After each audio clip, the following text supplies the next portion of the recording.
Tu t'assois devant ton écran, tu ouvres ton IA plein et long et 30 minutes plus tard, tu tournes en rond, vidé, sans savoir comment t'en es arrivé là. Voilà ce qui se passe vraiment dans ta tête à cet instant précis et comment l'éviter. Je suis Valérie Demont, je sors les entrepreneurs de la roue de hamster et aujourd'hui, je te donne les 3 gestes pour rester toi-même quand tu œuvres avec ton IA au lieu de dériver de toi dès que tu poses les mains sur ton clavier. Comme tout le monde, tu te dis sûrement que l'IA, elle va te rendre plus créatif, plus rapide, plus toi. Et le plus souvent, c'est l'inverse qui arrive. Tu t'assois et quelque chose s'éteint. Ton intuition, ton flair, ta petite voix qui sait s'envole. Et le pire, c'est que tu crois que c'est toi le problème, que tu manques de discipline, que tu n'es pas assez focus, que tu es dispersé, mais pas du tout. Ce qui se passe, c'est mécanique. Et une fois que tu vois, tu peux le déjouer. Alors voilà le mécanisme. L'écran, il agit comme une barrière cognitive qui dit à ton cerveau, trêve de rêverie, tu dois produire.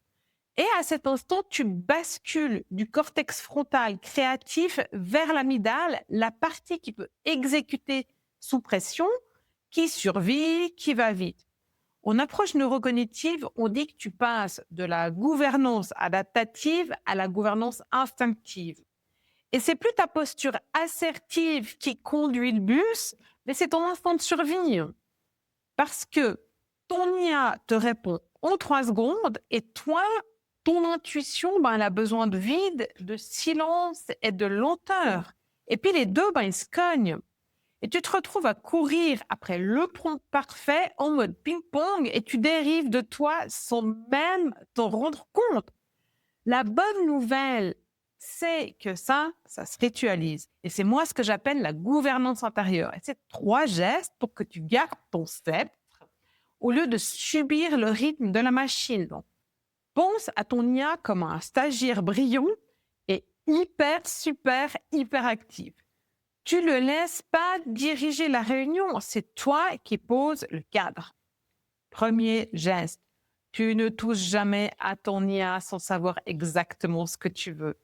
Et ça, tu le décides loin de l'écran. Sur une feuille, en marchant, sous la douche, tu arrives devant ton écran déjà prêt et clair. Parce que si tu ouvres ChatGPT pour réfléchir, c'est lui qui pense à ta place. Et tu te perds. Bon, tu te souviens que ça fait 25 ans que je baigne dans le marketing, avec des allers-retours sur l'intuition, la spiritualité. J'ai eu des collaborateurs, j'ai eu une équipe, j'ai eu des assistants virtuels. Quand je me suis mis à construire mes premiers employés en avril, je me suis fait avoir comme une débutante. Et ce n'était pas mon premier essai puisque j'utilise les IA génératives depuis 2023. Et je vais te dire qu'à chaque fois que j'étais pressée, que j'étais exigeante, ça marchait pas. Garbage in, garbage out. Le jour où j'ai briefé avant d'ouvrir l'écran, tout bascule. Ça marche du tonnerre à chaque fois. Ce que l'IA me sort, c'est 10 fois mieux parce que j'arrive avec mon sceptre. Et les nouvelles versions de ChatGPT, de Claude, elles y sont pour rien. Deuxième geste, et puis c'est un peu contre-intuitif, ralentis le dialogue. Quand l'IA te répond, ne tape pas du tac au tac, recule, respire, regarde, sens, évalue la réponse dans ton corps et dans ton cœur avant de relancer. Le recul, c'est ton outil pour prendre la main. Troisième geste, tu ancres dans ton corps. Donc, tu poses tes pieds au sol pendant que ta tête dialogue avec la machine. Parce que c'est le corps qui garde le mental calme grâce à ta respiration. Je l'ai dit des centaines de fois, ta respiration, c'est ton super pouvoir. Quand tu es aligné là dans ta verticalité, tu restes dans ton pouvoir à toi et ce n'est pas l'algorithme qui prend le pas sur toi. Et là, il va se passer quelque chose de magique avec une intention ultra claire. Tu n'as aucune attente de résultat immédiat Et l'ordinateur n'est plus maître du jeu, il devient un simple outil de transcription. C'est comme ça que moi, je suis passée de 75% de contenu rédigé par l'IA à 95% sans me trahir. L'état canalisé, des fois, il arrive même par hasard.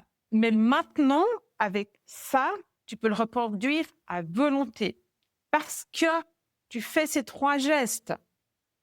Alors, cette semaine, je te dis, tu fais une seule chose. Avant d'ouvrir ton IA, tu prends 3 minutes, loin de l'écran, sur papier, en marchant, en méditant, ce que tu veux, mais loin de l'écran, et tu reviens avec une règle. Tu n'ouvres pas ton IA si tu ne sais pas ce que tu veux faire. Et tu l'as posé sur papier. Et tu vas voir, ça change toute ta journée et les résultats que tu obtiens. Parce que voilà, en fait, ce que personne ne te dira. Pour entraîner un employé qui te ressemble, il faut d'abord savoir toi à quoi tu ressembles. Et pour rester centré face à une machine qui répond en 3 secondes, il te faut une gouvernance intérieure plus forte que le rythme effréné de l'IA. L'IA, elle ne va pas amplifier tes compétences, elle amplifie ce que tu es. Si tu t'assois éparpillé, elle va décupler cet éparpillement. Si tu t'assois souveraine, elle va décupler ta souveraineté. C'est aussi simple et aussi exigeant que ça. Donc, si tu veux installer cette gouvernance pour de vrai, apprendre à œuvrer avec ton employé, tes employés IA, sans jamais te renier, c'est exactement le cadre qu'on pose ensemble dans mes Power Week et dans les ateliers employés IA. Tout est sur valeriedemont.ch, dont le menu. Je te mets aussi le lien dans les notes de l'épisode. Et si cet épisode t'a parlé, regarde tout de suite quand je te montre la différence entre un agent IA et un employé IA. Et si tu ne l'as pas encore fait, abonne-toi. C'est ce qui me permet de continuer. En attendant que je te retrouve, toi, tu prends soin de tes good vibes et de ton alignement.